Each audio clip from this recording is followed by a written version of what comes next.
High above the ocean planet of Talissant, a colossal invading war sun was crippled by defensive fire, raining blazing starships into the endless sea below. The survivors of that battle endured by scavenging the wreckage.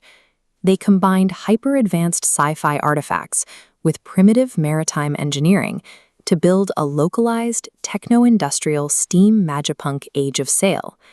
If you look at the horizon, the moon looming in the sky isn't a natural satellite. It is the skeletal, rusted remains of that ancient war sun, hanging there as a permanent reminder of a lost history. The inhabitants of this world are no longer sprawling galactic empires.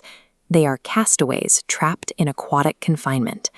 To ever reach that ruined orbital communications array and rejoin the stars, they must conquer this ocean first. Surviving the crash required bitter enemies to cooperate. The stranded descendants of the attackers, defenders, and original colonists intermarried to form pragmatic alliances known as chimerical houses. Every player's faction is physically built from two distinct legacy donors, represented by the game's dual-sheet anatomy. You're playing a genetic hybrid of two different factions fused together. This left half of your player board represents your military donor, or the sword. This side dictates your martial prowess, amphibious infantry, and naval combat doctrine. The right half of the board is inherited from your civilian donor, forming the shield. This side governs your maritime logistics, physical economy, and political diplomacy. By decoupling your martial prowess from your economic engine, the system allows for specialized fusions, like a trade-heavy merchant house that inherits the aggressive naval maneuvers of a conqueror. The deep space combat of legacy sci-fi games is gone, replaced entirely by a localized, modular maritime theater. Each hexagonal sector is perfectly divided into 3 identical diamond-shaped seas. These individual zones give you the granular positioning required to narrow straits and establish naval blockades. Your military warships pack a massive punch, but they have 0 cargo holds. To actually move ground troops to islands or haul valuable resources, you must escort highly vulnerable civilian freighters across the map. Wealth in Talissant does not teleport. Under the trade delay mechanic, currency and political votes are physically bound to your ships and diplomatic envoys. If you want to use those resources, you have to sail that cargo home, or park a diplomatic corvette right outside a rival's embassy. Attacking those civilian supply chains carries heavy political weight. If you sink non-combatant ships without also destroying military vessels in the crossfire, you commit a war crime, suffering severe influence penalties that cripple your standing in the government. War here is a brutal logistical puzzle. You have to actively balance the firepower of your fleet against the fragile supply chain required to keep it running. When fleets do collide, Nobility Rising uses a tactile, multi-step advantage combat engine. The engagement starts before any dice hit the table, with a double-blind tactical reveal. Both players secretly select one of 7 Age of Sail maneuver cards from their hand and flip them simultaneously. If you predict your opponent's strategy correctly, your card completely nullifies their combat abilities for the round. The engagement moves to the physical malice exchange. The defending player gathers all of the negative defensive challenge dice generated by their fleet and hands them directly across the table to the attacker.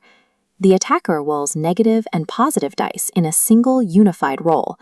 Negative symbols mathematically cancel out your hits, and threat symbols cancel advantage triangles. Remaining advantage is instantly spent on wildcard maneuvers, unit abilities, or ancient technology modules. This ensures that every engagement, even a defeat, generates a net surplus of advantage to fuel your next strategic move. The physical war on the water is governed by the cutthroat political arenas of Talissant Sea. This entire system operates on a continuous roundless cycle. Traditional rigid game phases are gone. Players take asynchronous, single-action turns, executing individual status actions to refresh their logistics and draw cards without forcing the rest of the table to stop and wait.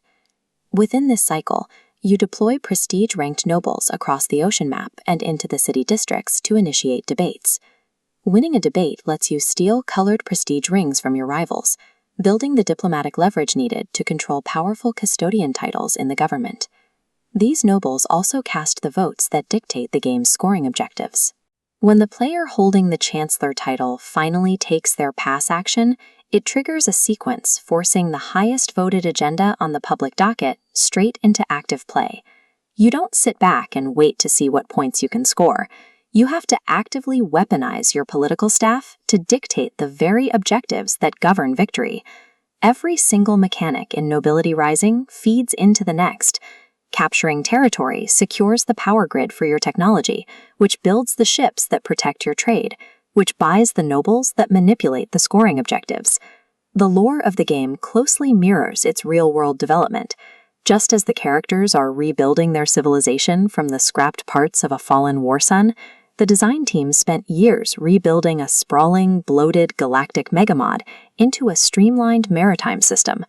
By aggressively scrapping legacy mechanics, the team refined the core vision of the project. It is the ship of Theseus, the wreckage of one game fueling the launch of another. To win, you must achieve maritime hegemony, dominate political tribunals, and rebuild the ancient power grid. Do that, and your house might finally escape this ocean and reclaim its place among stars.